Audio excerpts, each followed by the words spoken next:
बहुत गंभीर विषय है, इसलिए समाजवादी पार्टी ने और हम सब ने मिलकर तय किया है कि जो ऑल पार्टी मीटिंग होने जा रही है दिल्ली में, उसमें समाजवादी पार्टी के राष्ट्रीय प्रमुख महासचिव जी शामिल रहेंगे, वही मीटिंग में रहेंगे और हमारी समाजवादी पार्टी का जो पक्ष है उसी मीटिंग में हम लोग रखेंगे अपने और सुझाव भी। ऐसी घटना की हम लोग निंदा करते हैं। सरकार कड़ी से कड़ी कार्रवाई करे ऐसे आतंकवादियों के खिलाफ, क्योंकि आतंकवादियों का कोई धर्म नहीं होता। आतंकवादी किसी धर्म के नहीं होते। उनका मुख्य मकसद यही है कि डर पैदा करना, टेरर पैदा करना और देश और प्रदेश का कारोबार को रोकना, वहां के लोगों को तकलीफ पहुंचाना, वहां के लोगों को परेशानी पहुंचाना। जिस तरह हम लोग देख रहे हैं पूरे देश में उसके खिलाफ गुस्सा है जो घटना हुई है। हम अपनी पार्टी की तरफ से राष्ट्रीय प्रमुख महासचिव आदरणीय रामगोपाल यादव जी वो ऑल पार्टी मीटिंग में समाजवादी पार्टी की तरफ से जो जो सुझाव होंगे उस मीटिंग में रखेंगे। किसी भी पॉलिटिकल पार्टी को ऐसी घटना से राजनीतिक लाभ नहीं लेना चाहिए, क्योंकि ये देश का सवाल है, हमारे पूरे हिंदुस्तान, भारत, इंडिया का सवाल है। यहां के लोग मिलकर के, साथ रह करके दुनिया के बराबर चलना चाहते हैं। ये सुझाव भी हमारी पार्टी की तरफ से होगा कि जिस तरीके से सोशल मीडिया पर टारगेटेड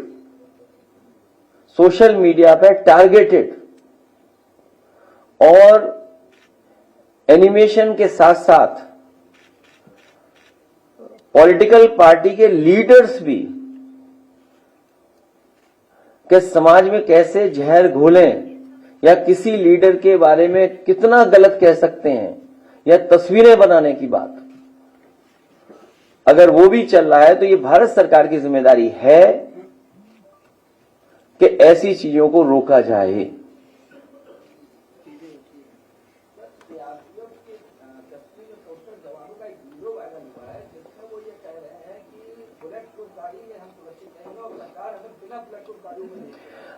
बहुत से विषय इसमें आएंगे, बहुत सी चीजें हम और आप लोग सोशल मीडिया पे देख रहे हैं। ये दिल्ली की सरकार, उनकी जिम्मेदारी है कि किसी भी तरह की फेक न्यूज या किसी तरह की वो न्यूज जो हमारी सिक्योरिटी को थ्रेट पहुंचाता हो, चाहे वो हमारी इंटरनल सिक्योरिटी हो, चाहे हमारी बॉर्डर सिक्योरिटी हो, उन सिक्योरिटी को कोई भी किसी तरह से अगर ठेस पहुंचाता है या उसके बारे में कोई गलत जानकारी देता है तो ये केंद्र सरकार की या सरकार की जिम्मेदारी बनती है कि इस तरह की चीजें नेटवर्क के थ्रू ना आ पाए, सोशल मीडिया पे फ्लोट ना कर पाए।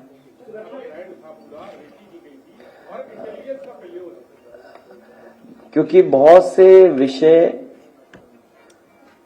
बहुत सी बातें जिस समय घटना हुई उसके बाद मैंने अपनी पार्टी की तरफ से पूरी जो मैं कह सकता था, जो मेरी जानकारी थी या जो मेरा पक्ष था, वो मैंने बाकायदा प्रेस नोट के माध्यम से आप तक पहुंचाया था। वो सब बातें जो आप पूछ रहे हो वो उस प्रेस के नोट के माध्यम से आप तक पहुंची हैं। जो सवाल आप पूछ रहे हैं वो उसके अंदर जवाब है, क्योंकि उस समय ऑल पार्टी मीटिंग नहीं बुलाई गई थी, इसलिए एज ए पॉलिटिकल पार्टी हम लोगों को अपना पक्ष रखना था। उस समय हम लोगों ने जानकारी दी थी। अब क्योंकि मीटिंग होगी, ऑल पार्टी मीटिंग में हम अपने सुझाव देंगे, इसीलिए मैंने कहा कि ये जो सवाल उठ रहे हैं या हम लोगों को और जानकारी जो मिल रही है उन सबको हम लोग ऑल पार्टी मीटिंग में रखेंगे। हालांकि वो समय नहीं है, नहीं तो मैं कुछ और बात कह देता, लेकिन जो फैसले लिए इससे भी कठोर फैसले लेने चाहिए थे। कठोर फैसले ही नहीं, वो इंप्लीमेंट कैसे होंगे उसको भी कठोरता से इंप्लीमेंट किया जाए, केवल स्टेटमेंट न हो। ये हमारा पक्ष जब ऑल पार्टी मीटिंग होगी तो ये भी सुझाव होगा कि भारत सरकार ने जो फैसले लिए हम उसके पक्ष में हैं, इससे भी कठोर फैसले अगर कुछ ले सकती है भारत सरकार, तो भारत सरकार को लेना चाहिए। जितने कठोर फैसले लिए हैं उतना ही कठोर उसका पालन हो, क्योंकि अगर पानी को रोकना है तो पानी को रोकने के लिए कोई आपके पास व्यवस्था है? एक बहुत लंबा प्रोसीजर है। शायद हमारे पत्रकार साथी इस बात को समझते होंगे। नहीं तो ये इस समय तो वही रेट होना चाहिए था जो अमूमन रेट रहता है। तो यही तो है कि आप जब सबसे ज्यादा जरूरत है लोगों को बाहर निकलने की या वो घर पहुंचना चाहते हैं, तो एयरलाइंस भी बताइए महंगा कर रहे हैं। तो ये तो भारत सरकार है या फिर प्राइवेटाइज किया भारत सरकार ने, इसकी वजह से महंगी टिकट खरीदनी पड़ रही है। उसको कोई कंट्रोल ही नहीं है। नहीं, अगर सरकार कंट्रोल बता देगी नहीं है तो इसका मतलब प्राइवेट हाथों में दे दिया सब कुछ, तो वो तो मुनाफा कमाएंगे ही। तो ऐसे समय पे भी मुनाफा कमा रहे हैं, सोचिए। इससे खराब और क्या खबर हो सकती है कि उन्हें टिकट महंगी खरीदनी पड़ रही है। और जब घटना हुई होगी तो हम और आप लोग आमने सामने बैठे थे। जिस समय की घटना है हम और साथ यहीं बैठे थे, किसी को नहीं पता था कि क्या घटना हो रही है। उस समय हम लोग दूसरी तरह की बातें कर रहे थे। देखो, उस तरह की बात आज नहीं कर सकते हम लोग, इस समय नहीं कर सकते। तो इसीलिए मैंने कहा कि अगर सोशल मीडिया पे भी इस तरह का कैंपेन रन कर रहा है, किसी को डैमेज करने के लिए, किसी की इमेज को खराब करने के लिए, किसी को एक धर्म से जोड़ करके बनाने, मैं तमाम तस्वीरें मैं जानता हूं, वो मुझे किसी ने जानकारी दी थी। कल उस दिन भी मैंने प्रेस में कहा था आपसे कि गुड़गांव में किसी को भारतीय जनता पार्टी के लोग पैसा देते हैं, वो हमारी इमेज बना करके चलाता है। क्या हम पहने हुए हैं, क्या हम पहनावा बना दिया हमारा, तो वो कौन लोग हैं? बीजेपी के लोग हैं। और यही नहीं, एक हैंडल नहीं, न जाने कितने हैंडल हैं ऐसे। ये तो आप एक ऑफिशियल हैंडल की बात कर रहे हैं। सोचिए, छत्तीसगढ़ के जिस हैंडल ने वो तस्वीर या वो बनाई है, कोई माफ कर सकता है उस चीज को? क्या मैसेज देने की कोशिश की है? और उनके चुने हुए लोग या हारे हुए लोग क्या भाषा इस्तेमाल कर रहे हैं?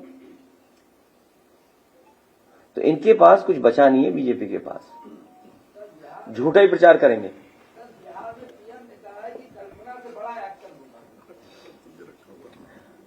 सरकार उनकी है। हम लोग तो चाहते हैं कि टेररिज्म बिल्कुल समाप्त हो जाए। हम लोगों तो उम्मीद और बढ़ी थी जब नोटबंदी का फैसला हुआ था, उससे भी ज्यादा उम्मीद तब बढ़ी थी जब 370 हट रहा था,